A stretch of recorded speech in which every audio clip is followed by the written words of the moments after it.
Hello, and thank you so much for joining the Enneagram and Marriage Pod, where today we're talking all about Enneagram fives in relationships and also with every other type.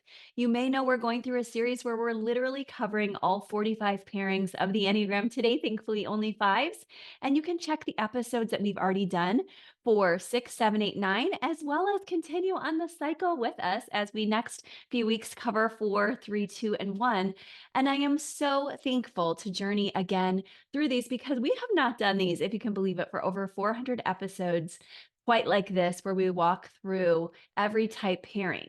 Now, of course, if you want a deeper dive, you're going to need to head over to my book, The Enneagram and Marriage, Your Guide to Thriving Together in Your Unique Pairing, because there I give you a whole entire treatment plan, if you will, from your beginning of the relationship when it's shiny and you're just so thankful for your type to the parts of the relationship where it's dark night of the soul, shadows, darkness, and then onward and upward as you continue the climb towards health and healing together. So I give you for every pairing how to walk through that. And I'm so grateful you joined me right here, right now, for us to take a dive into five otherwise. So you know where you can go from here, but right now, stay right with me and come back to me.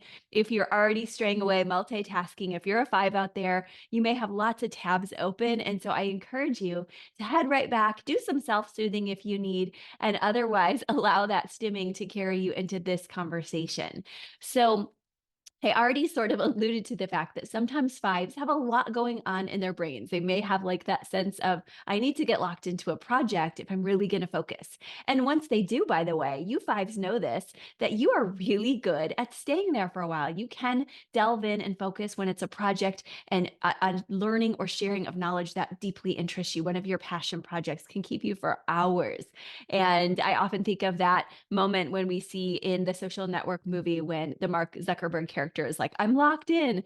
And I just really like to acknowledge that whether whoever is a five in culture, we know that people who are fives are often very good at that space of focus. Yet, like I said, if they're not in a healthy moment for themselves, they can squirrel just like anybody else.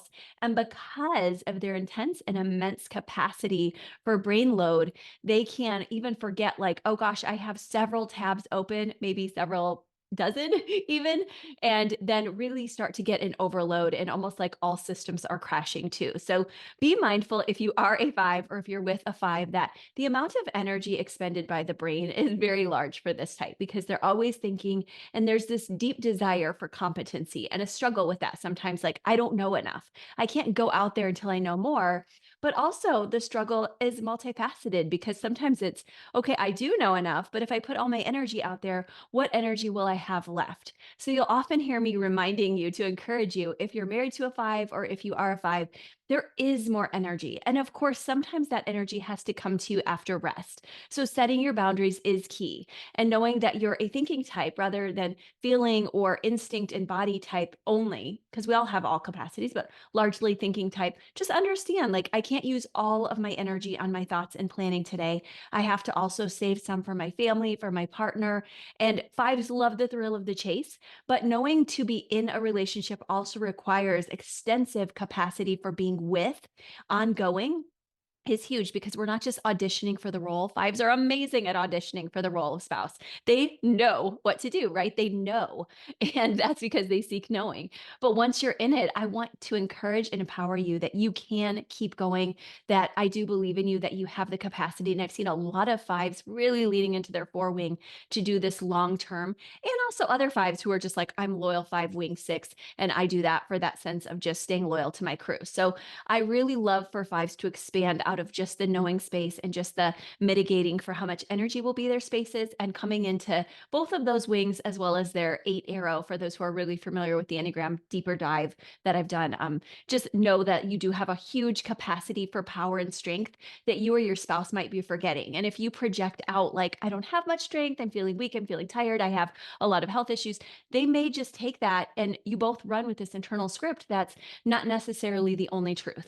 And instead, you may be able to say, yeah, but I've planned really well. I know my limits, I know my boundaries, and I'm also super strong. So that's important for your spouse as well. I often really spend time there with my couples because the spouse of each type, whoever they are, always complains to me. And then, particularly with fives, sometimes they just want more, but yet no one is empowering the five that they're strong. Everyone's like, oh, five has not much energy. And it's like they don't.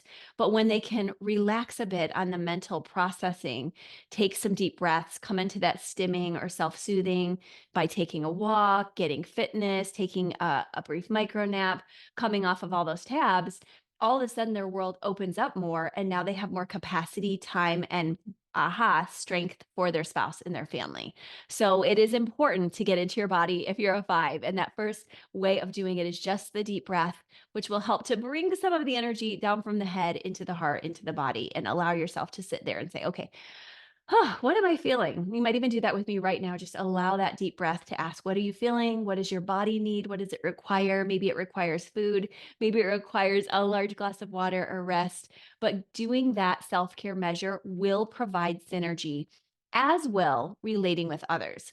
Now, fives often say, I don't want to just relate with others. I really enjoy my research and I really enjoy my introspection. And that is something that our culture has become increasingly comfortable with. And I love that personally. I go to five in health. So I really like that.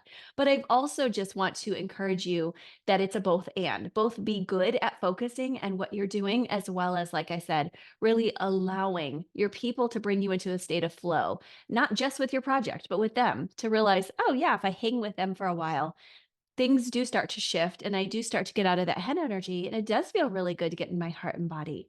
And so planning that time and even developing rituals, which fives often do very well with end of the day rituals, morning rituals, afternoon rituals, some moments where maybe you take that Pomodoro method and you do 25 minutes of work, 5 minutes to go hug a spouse. Often fives work from home, not always the case, but or call or text a spouse, let them know you're thinking of them.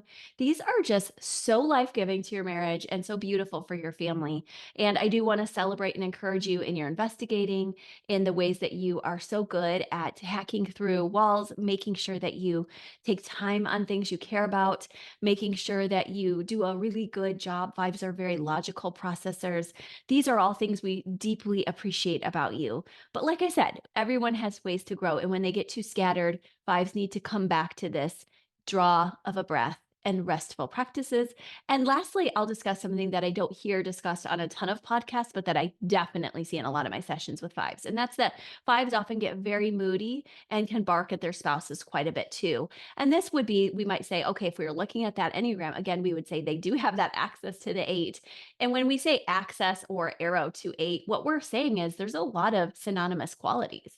So it's almost like if this was a color scheme, you'd be like, oh, sometimes they like red, but often sometimes they like blue. Like that's how big of a deal it is to say they have an arrow to eight. An eight is a protector, a defender, a challenger. And so when five feels like their control is threatened, they do this. They go to this eight space, and that is okay. Like I said, it's a space of energy, assertion, strength, power. But knowing how to go here in a way that doesn't feel bullying or overarching to your spouse, but as conversational, is relational, is being with energy of really like, okay, here I am. I have something to give, but I don't want to come on too strong now. And that's really hard, frankly, because fives can have a lot of anxiety. They're in the fear triad with sixes and sevens. And so to be able to take the deep breath also means I'm mitigating my own panic in order to care for my family too and not come at them. So these are a lot of tips for you all. You know that there's deeper dive materials that I have. You know that I go into so much more depth in my book. But in a moment, we're going to also take time to walk through fives with every type now that you've got a basis and some really meaty tips for yourself in marriage. Okay, let's talk about fives with every typed out. Now, fives with ones, often because they're both logical, can get a lot done. The one really encourages the five to get moving, even though fives can be doing inhibited. And the five helps, of course, the one to pull back, to come home, to feel okay with even just, the five doesn't have as much of the super ego as the one. The one has a lot of super ego and a little bit of id. And the five has, if you're familiar with the Freudian terms, they have just a little bit of that pleasure master principal as a one and a lot of that parent energy. But the five brings them a lot of playful energy and adulting too. And so that balances the two of them out for a unique glow. But what I really want to encourage this couple pairing with is to allow for rituals of connection that don't just keep you separate. And the healthiest 5-1 pairings I know do have some great rituals of connection. They read a devotional at night, pray at night, whatever it is. There's something, one of my couples recently did that, and I hope they'll check back in with me soon, but really enjoying taking this devotional time to really process through, like, how was our day? And also, we have this little reading we do each night. They also do well with kits. In fact, a 5-1 pairing inspired my Glow guide pairing because they were like, we love doing kits and sort of having a date night planned out. We're both logical planners. So yes, and add a little spontaneity, which I know the five will do. Now, the 5-2 pairing is the one that actually inspired the Glow concept itself, because the 5-2 is such a pairing of opposites attract. And I kept seeing that whole week or month, 5-2, 5-2, 5-2. And I kept seeing, oh my gosh, they're all so similar to each other, but not necessarily to the five pairings with others. So I found that fascinating. But what I found fascinating about it is the two learned from the five to retreat and not have to be with their boundaries so much exposed. Similar to the one, there's a lot of super ego there. And the five learned to be a bit more gregarious, talkative, and probably cutest of all is emotional. I'm like, oh my gosh, the 5-2 pairings, the fives are a little bit sappier and more endeared and softer and gentler. And it is just so fun to see all the iterations. So know that there's work to do, of course, but also know that you do have a special hue. So make sure you continue to develop relationally and give your two something to think of you when you're not there. Like save them a text, or send one more often, or leave them a boxer or Marco Polo. Give them things that they can hang on to. And two, try not to overextend your five into spaces they're not willing to push, because your positivity, you love happy times, you love fun, and they also need budgets and resourcing and rest. And so do you. Okay, now 5-3, as you can imagine, another super logical pairing like 5-1 and also 5-5 are this way as well. But 5-3 is really good at supporting one another's dreams. I think threes are just kind of wowed that fives will look at their dreams, help them to knock them out. And there's no one more formidable to do this with them than another three. And they're like, oh my gosh, this five is like so good at helping me to get where I need to go. And neither of us really are quitters. And so I think that's important for you to notice and to celebrate with one another.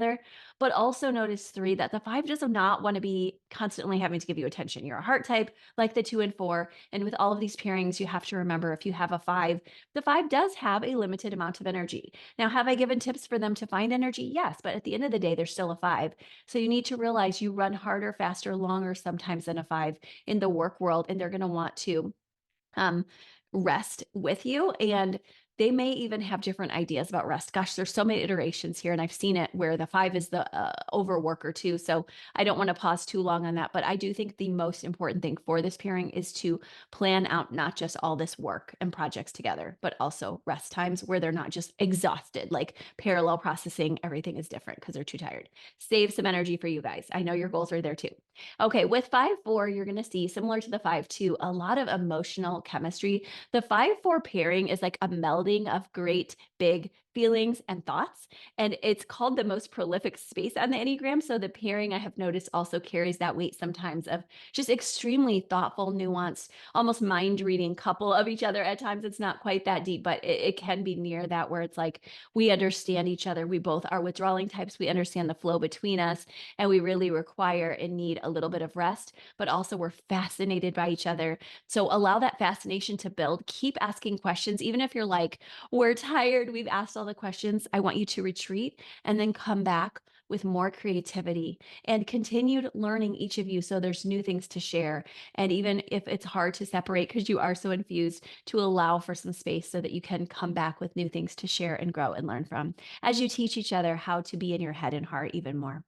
Okay, now we have the five with the five. As you heard me say, very logical pairing. And of course, this is great for hacking out problems and getting work done and knowing how to save and mitigate costs and share in a cerebral way. But just agreeing, hey, today we're going to go into our 8 zone and we're going to be in our bodies and we're going to just celebrate our connection. Or today we're going to go into our 7, because this is another arrow of just fun together. And you don't even have to say those. You can just plan for that. Like, this is our fun exploring day. This is our fun day where we're going to have a really good sexual intimacy. Like, allow for things like this to be on your plate too, not just this part of you that's like, okay, we are so good at leaning away and we're going to have all these debts paid off. And, make sure you live also. There's such a temptation for two fives to just do a lot of work and do it themselves. So just encourage you. And I've seen this with others where I have just kind of let it sit and like, oh, that's okay. That's how they are.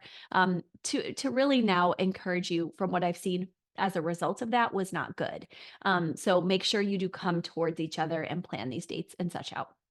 Okay, now the 5-6 has a lot of similar qualities because there are two thinking types, but the 6 is much more inclined to want even more of the 5. And the 5 is sometimes saying to that 6 when I see these couples, I don't have much more to give. But they also like it and welcome it and appreciate that their spouse is a thoughtful thinker and that they have this bit of fun. The 6 really does have a 5 wing that helps them to also have this impish fun and adulting. And yet they have a bit of a super ego part of them too for some shoulds. And these shoulds will be part of the five's schema eventually, if it's not there already, where they start to have more of a moral compass and they allow their partner to bring them into some shoulds that are good shoulds. And then 6 is be careful that you don't try to force them into boxes, control them. You can't control a 5 anyway. So just allow them to be who they are and allow yourself to develop yourself.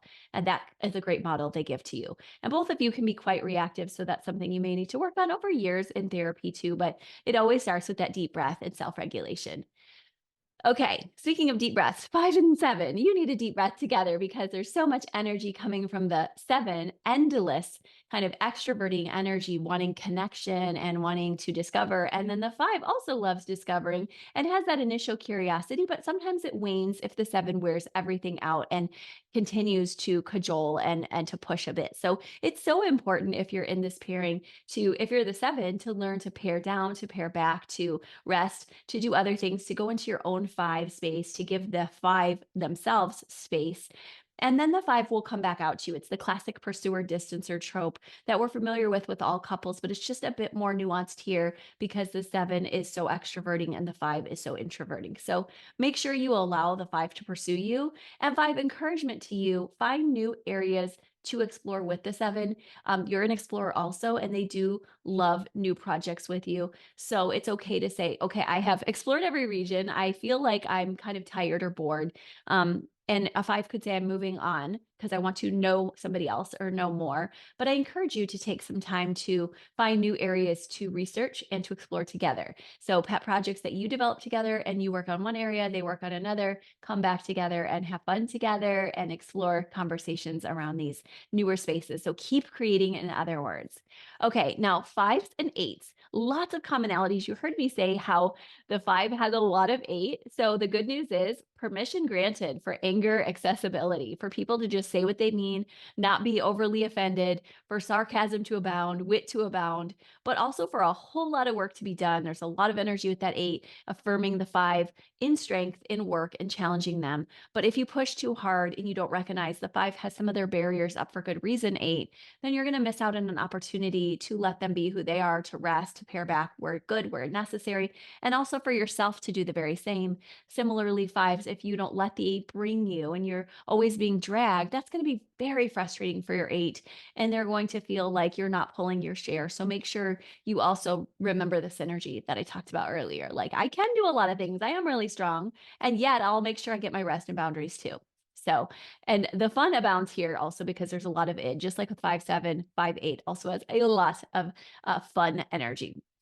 Okay, now the 5-9, there's a fun energy, but it's different here because we have a lot of adult energy here. So there's a lot of adult kind of like, yes, we're not all in our pleasure principle. There's a little bit of that, but we're more just like chill together and we can withdraw. We're both withdrawing types. And I've seen a lot of 5s and 9s do really well together long term, just really good at knowing their roles that they each decide to inhabit and to stay in their lanes. And that is my one request for you if you're in a 5-9 is don't just stay in your lanes, even though it'll take time to sort out roles just because you're human. Once you do, I think you're good at that. But if you forget your actual chemistry together, and finding that again and again and again, finding your peace, your joy, your fun, and making efforts toward that, you could both just withdraw and lose each other. And I have seen that happen with five nines where they're like, I've seen it happen with multiple five nines where they're like, we lost each other because we forgot to truly try. And so sometimes marriage takes trying, and that doesn't mean that it's bad. It just means that anything worth doing takes effort. And so you have to put it in, not just for work or for rest, but for connection. And with neither of you being heart types, it's okay. You have heart, arrows, wings. Everyone has capacity for heart, but knowing this gives you a great advantage to other 5-9 pairings so that you can truly go the distance. So I have a lot more, much more nuance for you in my book, The Enneagram and Marriage, Your Guide to Thriving Together in Your Unique Pairing. I am so glad you joined me for this deep dive today, though, on the five, once again, where we could truly, really walk through some ways to grow together. So fives, make sure you take a deep breath now, allow the information to settle, allow yourself to take one or two things from this episode that will be going the distance with you. And if you're a partner of a five, make sure you do the same. We're here for you if you need coaching or help or support in any way or with our resources. Check everything in the show notes. Thanks, guys. Talk to you soon. Bye-bye.